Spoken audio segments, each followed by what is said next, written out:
السلام علیکم ورحمۃ اللہ وبرکاتہ۔ نحمدہ ونصلی علی رسولہ الکریم، اما بعد فاعوذ باللہ من الشیطان الرجیم، بسم اللہ الرحمن الرحیم۔ رب اشرح لی صدری ویسر لی امری واحلل عقدۃ من لسانی یفقہوا قولی، رب زدنی علما اللہم فقہنا فی الدین، الہی آمین۔ تفسیر سورۃ ملک، آیت نمبر 3 سے 5 تک۔ عزیز سامعین، پیچھے ہم بڑھ رہے تھے کہ اللہ تعالیٰ نے زندگی اور موت کو کیوں پیدا کیا، تاکہ انسان اچھے اعمال کرے، اس کی آزمائش ہو۔ تو عزیز سامعین، تمام مخلوق قیامت کے دن فنا ہو جائے گی، اور چونکہ زندگی اور موت بھی اللہ کی مخلوق ہے نا، تو وہ بھی ختم ہو جائے گی، کیونکہ رسول اللہ صلی اللہ علیہ وآلہ وسلم نے فرمایا قیامت کے دن موت ایک مینڈے کی شکل میں لائی جائے گی۔ ایک آواز دینے والا فرشتہ آواز دے گا کہ اے جنت والو، تمام جنتی گردن اٹھا اٹھا کے دیکھیں گے۔ آواز دینے والا فرشتہ پوچھے گا تم اس مینڈے کو بھی پہچانتے ہو؟ وہ بولیں گے ہاں، یہ موت ہے، اور ان سے ہر شخص اس کا ذائقہ چکھ چکا ہوگا۔ پھر اسے ذبح کر دیا جائے گا۔ جب اسے ذبح کر دیا جائے گا اور وہ آواز دینے والا جنتیوں سے کہے گا اب تمہارے لیے ہمیشگی ہے، موت تم پر کبھی نہ آئے گی، اور اے جہنم والو، تمہیں بھی ہمیشہ اس طرح رہنا ہے، تم پر بھی کبھی موت نہیں آئے گی۔ یہ صحیح بخاری کی 4730 جو ہے نا حدیث ہے۔ اس حدیث سے ثابت ہوا کہ موت کو بھی موت آ جائے گی۔ الذی خلق سبع سماوات طباقا ما ترى في خلق الرحمن من تفاوت فارجع البصر هل ترى من فطور۔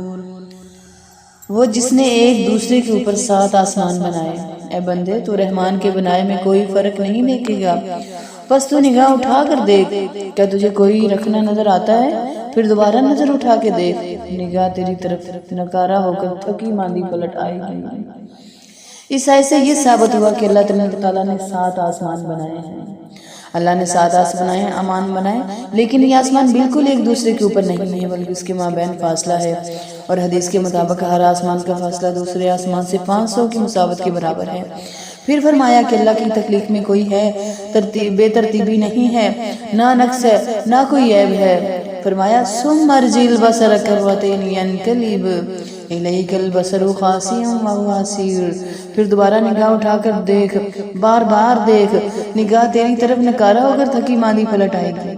کسی بھی چیز کو بار بار دیکھا جائے تو اس میں کوئی عیب نظر آ ہی جاتا ہے، لیکن اللہ نے چیلنج کیا ہے کہ اس کی تخلیق میں بار بار دیکھنے کے باوجود کوئی نقص نظر نہیں آئے گا۔ ان آیات میں اللہ نے اپنی صفت کا ذکر فرمایا کہ وہ خالق ہے۔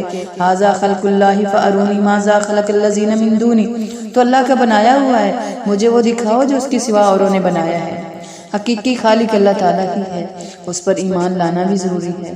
خالق کا معنی پیدا کرنے والا یعنی بنانے والا ہے۔ انسان نے بھی بہت سی چیزیں بنائی ہیں، تو پھر انسان خالق کیوں نہیں ہے؟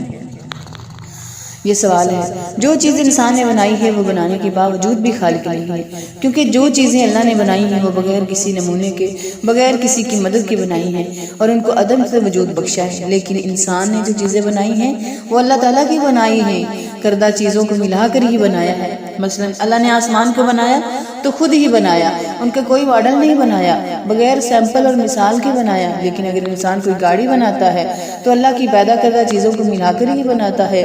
لوہا، اسٹیل، ربڑ، یہ سب اللہ نے ہی پیدا کیا ہے۔ اللہ نے تو قرآن میں فرمایا کہ اللہ کو چھوڑ کر جن کو تم پکارتے ہو وہ تو ایک مکھی کی بھی پیدا نہیں کر سکتے۔ اللہ کے علاوہ کوئی خالق نہیں ہے۔ اللہ کی صفات پہ ایمان رکھنے کا قاعدہ، اللہ کی صفات پر نفی اس بات کے ساتھ ایمان لایا جائے گا۔ اچھی صفات میں اس بات کریں گے، اس میں اللہ کی صفات جو ہے ثابت کریں گے، یعنی اللہ تعالیٰ خالق ہے۔ اور دوسرا اصول ہے نفی، یعنی باقی سب اس صفت کی نفی کریں گے۔ اللہ ہی خالق ہے، یہ اس بات ہے، اور اللہ کے علاوہ کوئی خالق نہیں ہے، یہ نفی ہے۔ ان دونوں کو ساتھ ایمان لانا ضروری ہے، اور اگر کوئی اس میں سے کسی ایک پر بھی ایمان نہیں لاتا تو اس کا ایمان مکمل نہیں۔ مثلا اگر کوئی کہتا ہے کہ اللہ مشکل کشا ہے، لیکن دوسروں کی نفی نہیں کرتا کہ اللہ کے علاوہ کوئی اور مشکل کشا نہیں، تو اس کا ایمان مکمل نہیں ہے۔ وَلَقَدْ زَيَّنَّا السَّمَاءَ الدُّنْيَا بِمَصَابِيحَ وَجَعَلْنَاهَا رُجُومًا لِلشَّيَاطِينِ وَأَعْتَدْنَا لَهُمْ عَذَابَ السَّعِيرِ۔ اور ضرور بے شک ہم نے نیچے کے آسمان کو چراغوں سے راستہ کیا، اور انہیں شیطانوں کو مار بگانے کا ذریعہ بنایا ہے، اور ہم نے ان کے لیے بھڑکتی آگ کا عذاب تیار کر رکھا ہے۔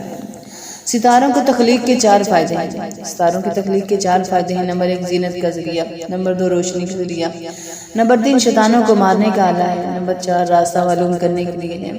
اس کے علاوہ ستاروں کے متعلق جو نظریات رکھے جاتے ہیں وہ سب باطل ہیں، جیسے قسمت کا ستارہ سمجھنا وغیرہ، یہ سب غلط ہیں۔